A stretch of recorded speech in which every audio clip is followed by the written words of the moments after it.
These chemicals react violently, reaching temperatures near 100 degrees and explode out with an audible pop.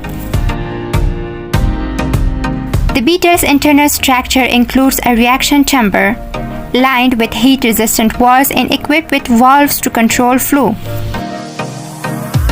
Enzymes inside accelerate the reaction, converting chemicals into heat, steam, and gas.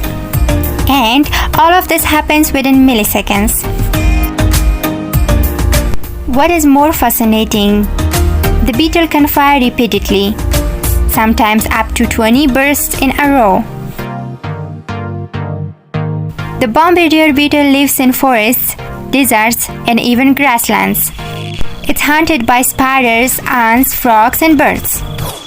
But most of them only try once. One spray of the beetle's fiery